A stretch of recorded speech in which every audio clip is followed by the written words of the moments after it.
पुर्तगाल के सबसे अमीर आदमी, मछली पकड़ने के क्लिफ का जादुई राज।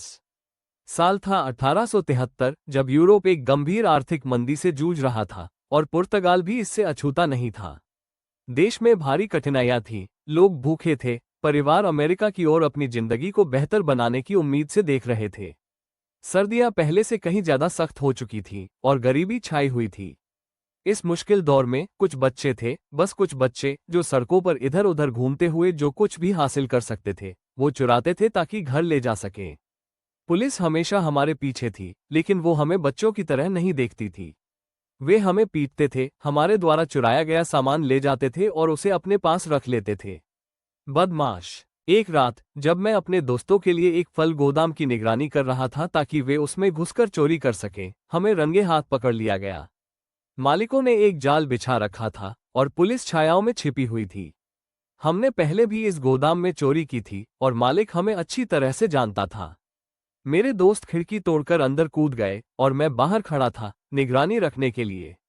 मुड़ते हुए मैंने एक पुलिसवाले को देखा जो सीधे गोदाम के दरवाजे की ओर आ रहा था। उसके पीछे 4 और पुलिसकर्मी थे। मुझे अपने दोस्तों को चेतावनी देनी थी। डर से मेरा दिल धड़क रहा था। पिछली बार जब मुझे पकड़ा गया था तो उन्होंने मेरी दाहिनी बांह तोड़ दी थी, लेकिन इस बार मैंने अपने डर को काबू किया और टूटे हुए खिड़की से अंदर कूद पड़ा। मैं फर्श पर लुढ़कते हुए गिरा और खुद को पुलिसकर्मियों और गोदाम के मालिक के एक बड़े समूह के बीच पाया, जो मेरे दोस्तों को बुरी तरह पीट रहे थे। इस बार मुझे जितना दर्द सहना पड़ा उतना पहले कभी नहीं हुआ था। उन्होंने मेरी पसलियां तोड़ी, लेकिन मेरी बांह नहीं तोड़ी। मुझे 6 महीने तक ठीक होने में समय लगा और मैंने अपनी मां से यह वादा किया कि मैं फिर कभी ऐसी चीजों में शामिल नहीं होऊंगा। मेरे दोस्तों ने मेरी हंसी उड़ाई और मुझसे संपर्क करना बंद कर दिया। मुझे इससे कोई फर्क नहीं पड़ा। मैंने अपनी मां से किया वादा निभाने का फैसला किया था और अब मैं उसी रास्ते पर चलने की कोशिश कर रहा था। महीने बीत गए और घर की स्थिति वैसी की वैसी रही। मैंने एक अलग रास्ता अपनाया था।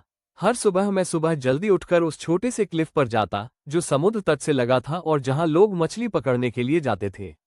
इस तरह मैं घर के लिए खाने का सामान लाता था। शाम को मैं सब्जियां और बीन्स उगाता ताकि हमारे मछली वाले खाने के साथ कुछ अतिरिक्त हो सके। कभी कभी मुझे अतिरिक्त मछलियां भी मिलती, जिन्हें मैं दूध या ब्रेड के बदले व्यापार कर लेता। जीवन अभी भी कठिन था, लेकिन अब उसमें एक लय थी। अब मैं चुराने नहीं जाता था। अब मुझे परेशानी नहीं होती थी। यह एक ईमानदार जीवन था और भले ही यह शानदार नहीं था, यह सही लगता था। और तभी मैंने उस बुजुर्ग आदमी को पहली बार देखा। मछली पकड़ने के दौरान मैं अक्सर उस पुराने आदमी को देखता जो बड़े शांति से मछली पकड़ता था, जैसे वो सिर्फ आनंद लेने के लिए इसे कर रहा हो, न कि पैसे या खाना पाने के लिए। उसकी शांति ने मुझे आकर्षित किया और एक दिन मैंने उससे बात करने का फैसला किया। आज मछलियां कैसी चल रही हैं? मैंने उससे पूछा। वो मुझसे एक मीठी नज़र से देखता हुआ बोला, आह, मैं कभी कुछ नहीं पकड़ता। मैं ज्यादातर समुद्र की हवा के लिए आता हूँ। ये बहुत शांति देने वाली होती है, तुम क्या नहीं समझते? मैंने सोचा, हवा? क्या इस आदमी को खाना नहीं चाहिए? मैंने उसकी बात मानते हुए कहा, हाँ, सही है, मुझे भी लगता है। उसने मुझे पास बैठने के लिए कहा और हम दोनों ने पूरी दिन की बातचीत की। हम लगभग 2 हफ्ते तक ऐसा करते रहे। वो सच में कभी भी कोई मछली नहीं पकड़ता था और मुझे उस पर दया आने लगी। मुझे अपनी मछलियां चाहिए थी ताकि मैं अपने घर और अपनी बीमार मां की देखभाल कर सकूं। एक दिन मैंने साहस जुटाया और उससे पूछा, क्या तुम्हें खाना नहीं चाहिए? वो जोर से हंसा। आजकल तो सभी को खाना चाहिए, लेकिन मैं ठीक हूं, उसने कहा। उसका जवाब मुझे और भी ज्यादा चकरा गया और कुछ दिन बाद मैंने सीधे उससे पूछा, तुम ठीक कैसे हो सकते हो जब सभी लोग इतनी मुश्किलों का सामना कर रहे हैं? उसके चेहरे पर हल्का सा बदलाव आया। उसने मुझे देखा जैसे किसी के पास कोई राज हो जिसे वो नहीं बताना चाहता। अरे, कोई बात नहीं, ये सिर्फ पागलपन की बातें हैं, उसने कहा। लेकिन मैं नहीं रुका और फिर से पूछा। इस बार उसने जवाब दिया, मैं तुम्हें एक डील करता हूँ। अगर तुम मुझे हर दिन एक मछली दोगे, सिर्फ एक, तो मैं तुम्हें अपना राज बताऊंगा। राज? मैंने सोचा, क्या राज हो सकता है? लेकिन मैंने सहमति दी और हमने हाथ मिलाया। अगले दिन मैंने उसे एक मछली दी और उसने मुझे एक चमचा, एक छड़ी और 2 कप दिखाए। जाओ, एक कप में पानी भर लाओ, उसने कहा। मैंने वही किया। अब इस भरे हुए कप से एक चमचा पानी निकालो और खाली कप में डालो, उसने कहा। मैंने वैसा ही किया, ये सोचते हुए कि यह शायद कोई जादू की दवाई है। अब छड़ी को उस कप में डुबो दो जिसमें 1 चमचा पानी है, उसने कहा। मैंने वैसा किया। फिर उसने मुझे कहा कि उस पानी की 1 बूंद लेकर उसे जमीन पर गिरा दो। मैंने वैसा किया, लेकिन कुछ नहीं हुआ। क्या तुम देख रहे हो? उसने पूछा। नहीं, मैंने जवाब दिया। फिर से करो, उसने कहा। तो मैंने वही किया, फिर भी कुछ नहीं हुआ। उसने कहा कि तुम ये काम तब तक करो जब तक तुम्हें कुछ न दिखाई दे। जब तक मैंने पहले कप को खाली करके दूसरे कप में पानी डाला, तब तक कुछ भी नहीं हुआ। मुझे गुस्सा आ गया और मैंने कहा, आज देर हो गई है, हम कल जारी रखेंगे। अगले कुछ दिनों तक हम वही काम करते रहे। मुझे और भी गुस्सा आता गया, क्योंकि मुझे लगता था कि वो सिर्फ मुझे बेवकूफ बना रहा है। आखिरकार मैं सहन नहीं कर सका। क्या तुम मुझसे मजाक कर रहे हो? मैंने चिल्लाया। तुम्हारे पास कोई जादू नहीं है। वो केवल हंसते हुए बोला, नहीं, कल हम कुछ और करेंगे। अगले दिन वो 2 बाल्टी, 1 कप और 1 चमचे लेकर आया। दिन के अंत में उसने मुझसे कहा, 1 बाल्टी पानी भर लो। ये काम कठिन था। हर बार पानी लेने के लिए मुझे क्लिफ के नीचे समुद्र तक जाना और फिर ऊपर चढ़ना पड़ता था। तुम्हारा पानी तैयार है, मैंने कहा, थक कर। अब 1 कप पानी लेकर इसे दूसरी बाल्टी में डालो, उसने कहा। मैंने वैसा किया। फिर उसने कहा, अब 1 चमचा पानी लेकर उसे जमीन पर गिरा दो। फिर भी कुछ नहीं हुआ। उसने मुझे बार बार वही करने को कहा। अब मैं पूरी तरह से गुस्से में था। यह क्या मजाक है, मैंने सोचा। उसने मुझे 1 सप्ताह तक यही काम करने को कहा। हर बार मैं और भी ज्यादा परेशान हो गया। वो पुराना आदमी मुझे बेवकूफ बना रहा था, मेरी मछलियां चुराते हुए।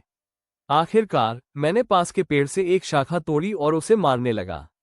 लेकिन वो हंसता रहा। मैं जानता हूं कि तुम क्यों गुस्से में हो, उसने कहा, लेकिन तुम इसे देख नहीं पा रहे हो।